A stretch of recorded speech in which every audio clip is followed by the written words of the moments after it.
পরে ওর পিছনে হাত দিয়ে দেখি পিস্তল। তখন আমার চাচতো ভাইয়ের বলছি তাড়াতাড়ি করে হাত ধরে পিস্তলটা ওর পিছন থেকে সরা। আমার চাচতো ভাই ওর এক হাত ধরে পিস্তলটা টান দিয়ে সরাইছে, তারপর আটকাইছি পরে এলাকার মানুষ আসছে, এলাকার মানুষ আসার পরে ওরা দৌড়ে পালাইছে, ওকে দুইজনকে ধরতে পারছে। আমারে অচিনা লোক আইসা নানান ধরনের কথাবার্তা বলে, তো আমি চিনি না, ও 4-5 দিন আইসি। তো হঠাৎ করে কালকে আসছে, কালকে আইসা আমার বাড়ির ভিতরে ঢুকছে, তা আমার সাথে আর কথা বলেনি। দুইকে আমার বাবারে খুঁজতেছে, তখন আমি বলছি তুমি আমার বাবারে খুঁজো কেন? তাই প্রয়োজন আছে। তো আমার বলছি যে আমার বাবা বাসায় না, পরে আমার বাবারে ফোন দিছি, বাবা বলছে মির্জাপুর গেছে, পরে বলছি মির্জাপুর গেছে। তো তখন আমার দোকানে কাস্টমার, তখন আমি আইসা বলছি। তো প্রতিদিনই আসে চাঁদা চাওয়ার জন্য, আমি ওর চাঁদার কোনো না করে দিচ্ছি। ওই শাকিল, আর শাকিলের সাথে আরেকটা ছেলে আসছিল কালো করে, ওর নাম আমি জানি না। তো আসার পরে আমি আইসা পড়ছি দোকানে, আমি আইসা আমার বাচ্চারা দাঁড়ায় ছিল, আমার বাচ্চা একটা বন্দুক নিয়ে খেলাইতেছিল। খেলানোর মধ্যে আমার বাচ্চাটা একটা বন্দুক নিয়ে খেলাইতেছে, ওই শাকিলে বলতেছে তোমার আছে পিস্তল, আমারও আছে পিস্তল। তো আমার ছেলে বলতেছে দেখি আঙ্কেল আপনার পিস্তলটা কিরকম পিস্তল। তা আমার ছেলের ভয় দেখাইছে এই যে পিস্তল। তো তখন আমি তো দোকানে, তখন আমি জানি না, আমার ছেলে দৌড় করে আসছে, বাবা ওরা তখন চলে গেছে,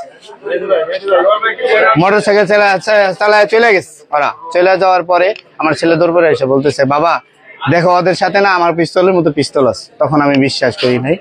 তো আজকে হঠাৎ করে ওরা আবার 30 জন লোক আসছে, হেলমেট অস্ত্র নিয়ে আসার পর আমার মার্কেট আসছে আমার সাথে চাঁদা নেওয়ার জন্য, মারধর করার জন্য।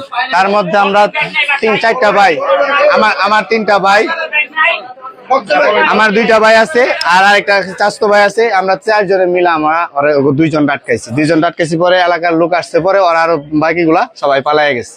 এর মধ্যে এই শাকিলটা আমি চিনি, শাকিল আমার কাছে চাঁদা চাইছে, আরো আমি শাকিলটা না করছি। ব্যবসা প্রতিষ্ঠান আমার কাছে চাঁদা চাইতেছে না, ওর রাজনীতি পরিচয় নাই। আমি শুনছি যে ও নাকি ছিনতাই করে, কিছুদিন আগে জেলখানা থেকে আসছে, এরকম শুনছি। ওদের একটার সাথে একটা পরিচয় দিচ্ছে পুলিশের। তো পুলিশ এখন সিভিল আসবে না, বাংলাদেশ সরকার বলেছে পুলিশ এখন সিভিল আসবে না, পুলিশ আসলে পোশাক আসতে হবে। তো তখন আমি জিজ্ঞাসা করে ধরছি, ওরা একটা হাতের মধ্যে ধরছি, হাতের মধ্যে ধরার পরে ওর টিনের মধ্যে ঠেকাইছি, টিনের মধ্যে ঠেকানোর পর ওর পিছনে হাত দিয়ে দেখি পিস্তল। তখন আমার চাচতো ভাইয়ের বলছি তাড়াতাড়ি করে হাত ধরে পিস্তলটা ওর পিছন থেকে সরা। আমার চাচতো ভাই ওর এক হাত ধরে পিস্তলটা টান দিয়ে সরাইছে, তারপর আটকাইছি পরে এলাকার মানুষ আসছে, এলাকার মানুষ আসার পরে ওরা দৌড়ে পালাইছে, ওকে দুইজনকে ধরতে পারছে। খবর পাই যে গজারিয়াপাড়া 22 নম্বর ওয়ার্ড সদর থানাধীন কবির মার্কেটের এখানে এলাকার লোকজন 2 জন খেলনা পিস্তল সহ আটক করে রাখছে। সংবাদের ভিত্তিতে র্যাব সদস্যরাও আসে, আমরা পুলিশ সদস্যরাও আসি। আসার পরে এখানে কবির মার্কেটে কবির সাহেব সহ আরো স্থানীয় যারা লোকজন আছে তাদের কাছ থেকে আমরা জানতে পারি যে এখানে 2 জন শিহাব এবং শাকিল, এখানে 2 জন আটক আছে। এই আটক ব্যক্তির মধ্যে একজন শিহাব, যার কাছে খেলনা পিস্তল সহ পাওয়া গেছে বলিয়া এলাকার লোকজন এইভাবে বলছে, কথিত তার কাছে খেলনা পিস্তলটা পাওয়া গেছে।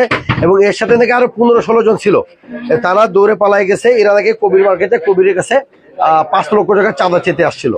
চাঁদা চার প্রেক্ষিতে কবির সাহেবরা এলাকার লোকজন সহ ধাওয়া করলে, তবে যে যার মতো চলে যায়, বাকিগুলো 2 জন তারা আটক করতে সক্ষম হয়। পরবর্তী এরা আমাদের হেফাজতে দেয়। আমরা বিস্তারিত এটা আরো তদন্ত করে দেখবো, দেখে মানে জানতে পারবো আসলে রহস্যটা কি। শিহাব সহ পুলিশ সদস্য বলে আমরা জানতে পারছি, তবে এটা আরো ভেরিফাই প্রয়োজন রয়ে আছে।